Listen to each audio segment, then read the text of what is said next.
இந்த வீடியோ பார்த்துட்டு இருக்க எல்லாருமே எப்படி இருக்கீங்க? எல்லாரும் நல்லா இருக்கீங்களா?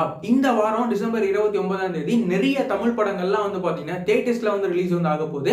என்னென்ன படங்கள்லாம் வந்து தியேட்டர்ஸ்ல ரிலீஸ் ஆக போகுது அப்படின்னு சொல்லிட்டு பார்க்கலாம். நம்ம ஜித்தன் ரமேஷ் அண்ணாவோட ரூட் நம்பர் 17, அதுக்கப்புறம் வந்து நம்ம மன்சூர் அலிகான் சாரோட சரக்கு, அதுக்கப்புறமா வந்து நந்திவர்மன், அதுக்கப்புறம் வந்து பாத்தீங்கன்னா ஓடவும் முடியாது ஒளியவும் முடியாது, அதுக்கப்புறம் வந்து வட்டார வழக்கு, அதுக்கப்புறம் வந்து மதிமாறன், அதுக்கப்புறம் வந்து ஜெய் விஜயம், அதுக்கப்புறமா வந்து பாத்தீங்கன்னா மூன்றாவது மனிதன், அதுக்கப்புறமா வந்து மூத்த குடி அப்படின்னு சொல்லிட்டு இந்த படங்கள்லாம் வந்து டிசம்பர் 29ஆம் தேதி வெள்ளிக்கிழமை ரிலீஸ் வந்து ஆக போகுது. அதுக்கப்புறமா வந்து பேய்க்கு கல்யாணம் அப்படின்னு சொல்லிட்டு இந்த ஒரு படம் வந்து பாத்தீங்கன்னா டிசம்பர் 30ஆம் தேதி வந்து சனிக்கிழமை தியேட்டர்ஸ்ல வந்து ரிலீஸ் ஆக போகுது. இந்த வாரம் மட்டும் கிட்டத்தட்ட 10 தமிழ் படங்கள் வந்து தியேட்டர்ஸ்ல ரிலீஸ் வந்து ஆக போகுது.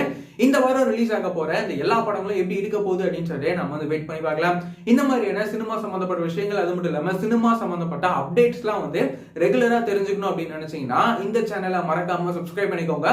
வேற ஏதாவது ஒரு நெகட்டிவ் இருந்தது அப்படின்னா மறக்காம கமெண்ட்ல சொல்லுங்க.